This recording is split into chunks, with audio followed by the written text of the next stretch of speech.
Assalamualaikum, welcome to Arumi-chan Story. Ini adalah vlog Hiroshima part 4. Hari ini terakhir kami di Hiroshima. Rasanya campur aduk, ingin pulang dan belum ingin berpisah. Tapi sebelum itu, kami punya satu tempat terakhir yang spesial. Tempat di mana anak-anak belajar dan imajinasi jadi hidup. Tempat ini berlokasi di 583 Motomachi, Naka-Ward, Hiroshima, Jepang. Di depan museum ini terdapat taman yang terbentang luas. Banyak anak-anak sedang bermain. Taman Jepang memberikan keleluasaan anak-anak untuk bermain, berlari di ruang terbuka yang hijau. Tempat ini bernama Hiroshima Children's Museum atau Hiroshima Children's Culture and Science Museum.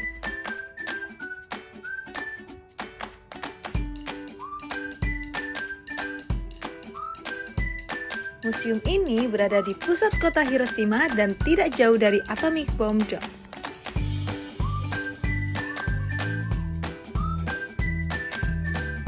Dan yang paling menarik, masuk ke museum ini gratis. Kecuali planetarium ya, yang berbayar sekitar 500 yen untuk orang dewasa. Tempat ini benar-benar cocok untuk keluarga, terutama anak-anak. Karena mereka bisa belajar sambil bermain tanpa terasa seperti sedang belajar. Seperti inilah suasana saat kami kemarin ke sini. Penuh dengan anak-anak yang sangat antusias.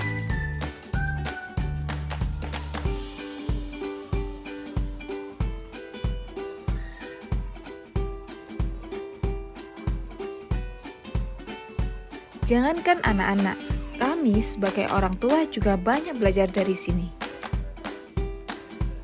Yuk kita ikutin keseruan anak-anak yang sedang belajar dan bermain di sini. Di lantai 1, kita masuk ke area pengenalan sains dasar yang dibuat sangat interaktif.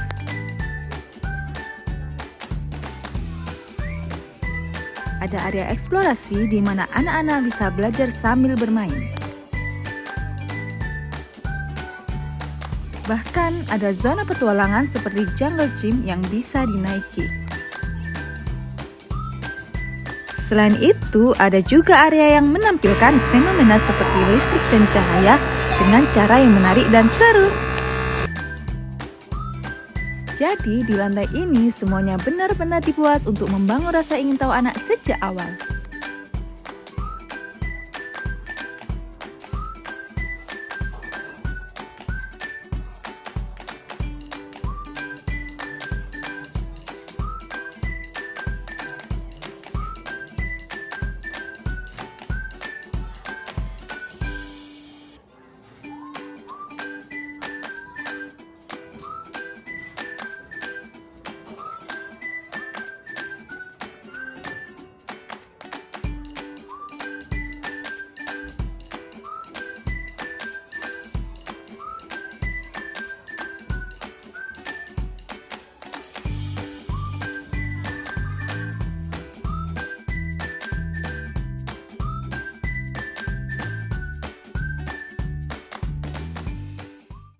Sekarang kita akan naik ke lantai 2.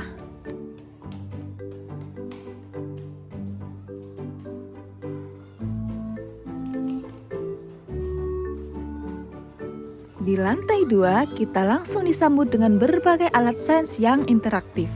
Mulai dari energi, suara, panas, hingga simulasi gempa bisa dicoba langsung. Mikroskop, animasi sederhana, sampai miniatur kereta yang menunjukkan bagaimana sistem transportasi. Jadi, di sini anak-anak tidak hanya melihat, tapi benar-benar belajar lewat pengalaman langsung.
Di sini ada simulasi gempa yang menunjukkan bagaimana bangunan bereaksi saat terjadi gempa.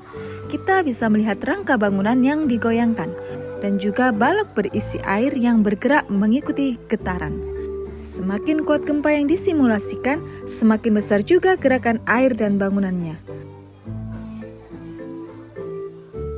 Dari sini kita belajar betapa pentingnya struktur bangunan yang kuat, terutama di negara seperti Jepang yang sering mengalami gempa.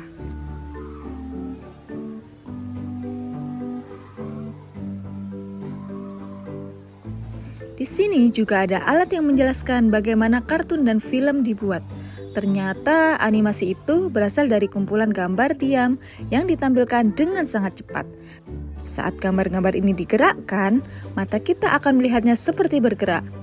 Inilah yang membuat film dan kartun terlihat hidup. Di sini kami menemukan area simulasi transportasi yang menarik. Salah satunya adalah miniatur kereta interaktif di mana kita bisa melihat bagaimana kereta berjalan di atas rel, lengkap dengan jalur bertingkat seperti di dunia nyata. Di sini, anak-anak tidak hanya bermain, tapi juga belajar bagaimana sistem transportasi bekerja. Kalau yang ini adalah mikroskop digital. Hasil pengamatannya langsung muncul di layar. Jadi kita tidak perlu melihat lewat lensa dan semua orang bisa melihat hasilnya secara bersamaan. Ini membuat proses belajar jadi lebih mudah dan lebih seru untuk anak-anak. Di sini ada alat yang menjelaskan tentang mekanisme of heat pump. Sederhananya, ini adalah cara memindahkan panas dari satu tempat ke tempat lain. Saat kita mengayuh sepeda, kita menghasilkan energi gerak dan energi itu kemudian dipindahkan ke alat lalu diubah menjadi panas. Di alat berikutnya, kita belajar tentang speech recognition, yaitu teknologi yang bisa mengenali suara manusia. Saat kita bicara ke mikrofon, suara kita ditampilkan sebagai gelombang di layar, naik dan turun mengikuti suara kita. Dari gelombang ini, komputer bisa membaca pola suara dan mengubahnya menjadi kata atau perintah yang bisa dipahami.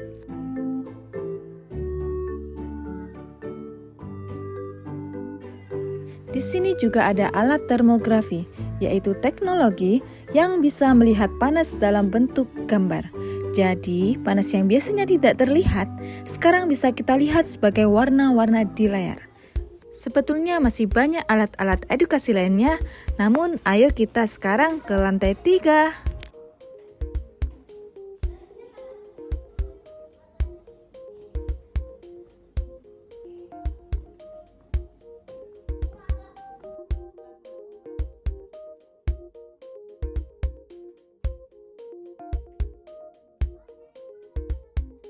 Di area ini ada yang menjelaskan tentang matahari.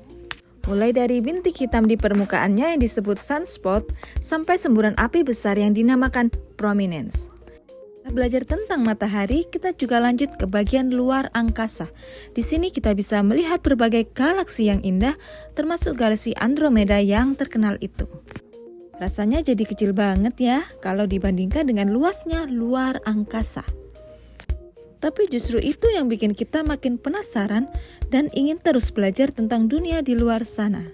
Di area ini kita belajar tentang batuan dan bumi kita, mulai dari bagaimana gunung terbentuk sampai berbagai jenis batu yang ada di dalam tanah. Semuanya dibuat dengan tampilan yang seru dan berwarna, jadi anak-anak bisa belajar sambil bermain.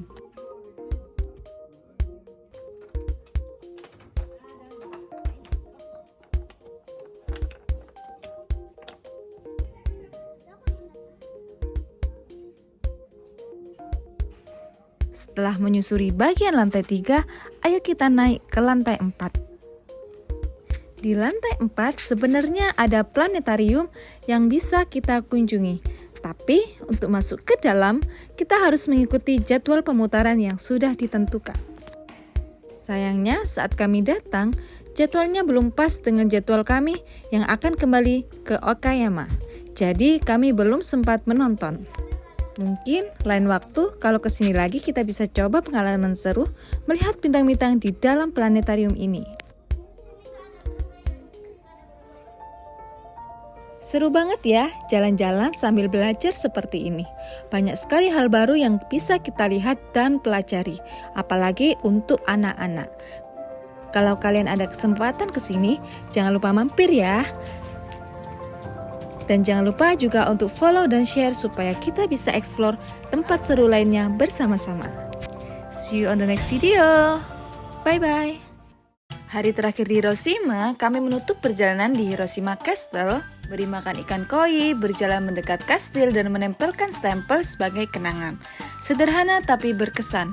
Kini saatnya pulang dan membawa cerita yang tak akan terlupakan. Buat yang sudah menonton, arigatou gozaimashita.